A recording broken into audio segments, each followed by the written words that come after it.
Hey guys, welcome to a really special segment of EOP. I'm here in studio at the CMI interviewing Michael Killen, who is one of the co-creators and producers of a new Pittsburgh show that is going to be on ABC. Yeah. Thank you for joining me. I really appreciate you taking time. I know you just did a panel Right. for the CMI for some of the students here. Yeah. So you're from Pittsburgh. Did you grow up here? I did. You did? I was born in Millville, lived in Penn Hills, went to Churchill High School. Okay. Yeah. So what makes Pittsburgh the place you wanted your show to be? Is it do you feel like it's a central part to the story that you're trying to tell? Yeah, multiple reasons.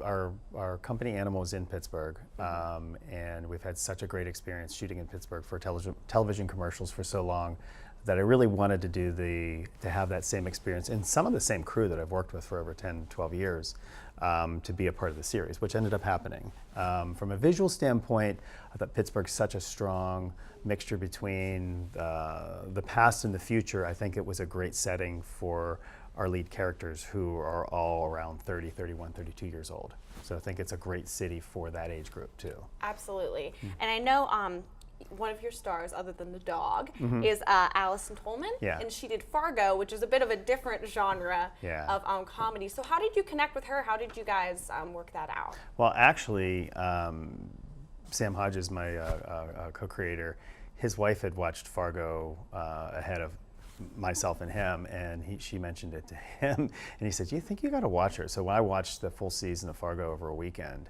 And we thought that she would be a really great candidate for a lead character. Her acting was incredibly grounded. It is incredibly grounded, and our show is a mixture between comedy and drama in a very balanced way. It's difficult. It's not your typical comedy. And when you see somebody like Alison who can handle small nuances, that's exactly what we wanted. Because if our show, having a talking dog as a lead character, co-lead character, you really don't want to go goofy. So you want someone who can do just the most subtle, interesting performances, and that's Alison. And so we're really lucky to have her. Absolutely. And Yeah. you mentioned Animal, so that's the production company, Yeah. correct? Well, Animal's a production company involved on this. The studio is Legendary Pictures, Mosaic Media, which is Jimmy Miller's company. He's a graduate of Point Park, and Animal are also co-producers within for Downward Dog. But Animal's a production company in town where we do some of our own productions too for TV and commercials. Okay. Yeah. I know one of the things you guys are kind of known for is like getting animals, when animals are talking, to make it look believable. Yeah. What was like your whole process behind finding that like sweet spot of how to make it sellable, and like what is like the trick? The trick, I would say, if I was going to focus on the word trick, is to have as much as the dog be natural as possible, and that is part of how it's scripted, how it's concepted, how it's shot, and all of that leads into what we do in post-production to make Ned, is the name of our dog, Martin is the name of the character, feel like a believable character. And it sounds simple, but to put that in its position that it is right now is kind of unique. And I and Animal, we have a long history of working with animals, like you said. So when to concept the series, the goal was to have our lead character be someone you feel emotional about, and that he feels emotions too. Right, and you Yeah. can connect with him Connect with on him. like a human level. On a human level, exactly. Yeah, absolutely. Yeah. I know you guys partnered with Legendary Yeah. Productions. Legendary is and- our studio. Yeah. Okay, and Yeah. you guys were able to actually premiere your episodes at Sundance. Yes. So just tell me about that experience. What was it like, and how did how did Downward Dog get received? Yeah, it's kind of cool. It's only, I wish I knew statistics, but within the last couple years, Sundance decided to embrace television series, and what they like to do is present a series that they feel is of independent spirit, that is in the spirit of Sundance. Because Sundance, if you don't know much about it from the film standpoint, they're not there to promote what they think is going to be a hit film. They're there to promote what they think is filmmaking that matters, et cetera. And so they decided to present a few TV series over the last couple of years, and we're the first network TV comedy to ever be premiered at Sundance. And I totally recommend it to everybody to be able to watch something you've worked so hard on in a 300-seat room in 4 episodes after another, and it was received very, very well. I mean, it was what a blast of an experience that was, I have to say. And it was a surprise, I think you mentioned on the panel. You guys didn't even know it was going to happen. No, Maureen Murphy from Legendary, she's our marketing director. We just got a phone call one day saying, "Oh, we're in Sundance, and we're going to premiere there." And she submitted. I guess that's it was really smart of her to submit it as one of those shows. So it ends up the amount of promotion that came out of that, the amount of outreach that came for this TV series is one of those things that could help it get momentum once it's on the air and be part of its survival. So it ends up being pretty critical that happened.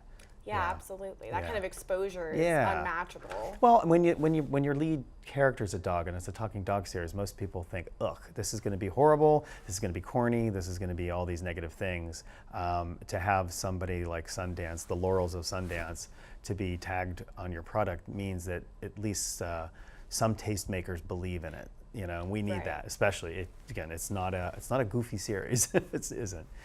It gives it credibility. It gives it credibility. It's a great word. Yeah. You say it's unique, balancing drama and comedy. What kind of audience are you aiming for, and why do you think they should watch? What is making this show different from all the other shows on TV right now? Well, here's where it's different. It actually feels a lot more like you would expect on a cable network, on an HBO, Netflix, Amazon, Showtime. In the fact that if you're aware of what goes on most network comedies, they're not. They don't carry a narrative storyline from episode to episode. They're usually contained within each. We did it where you do have a story arc from first episode to the last episode, like you would see on an HBO series or Showtime or Netflix. So that right there makes it unique. It's not unique in the sense that, wow, nobody ever thought of this. Some of it is, but it's unique in the sense that a network's willing to do something that feels more smaller audience, and they're going to put it into there because their scales are much larger. The network's expectations of audience size is much higher than it would be for HBO and Netflix. So it is a risk on their part, and it's a risk on all our part. But if it goes, it's going to be unique to see a series that has this, more realistic tonal quality and still called a comedy. So we'll see.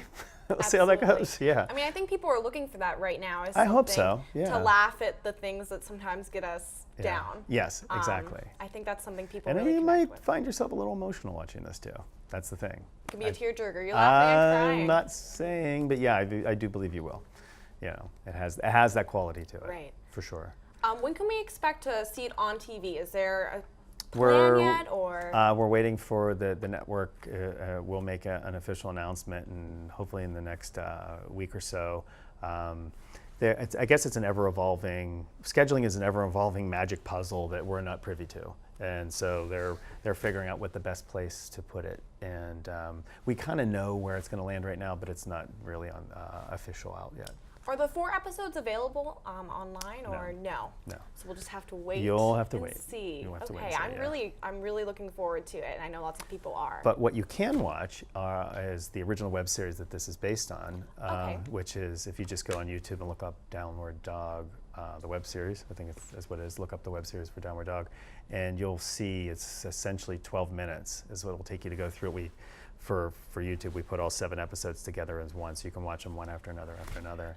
And it tonally is very much like what the TV show is. It's just a different dog and a different lead actor. Wonderful. We'll definitely link to that with this interview. Thank you so much for taking the time to talk to me. I really appreciate it. Thank you very much. All right.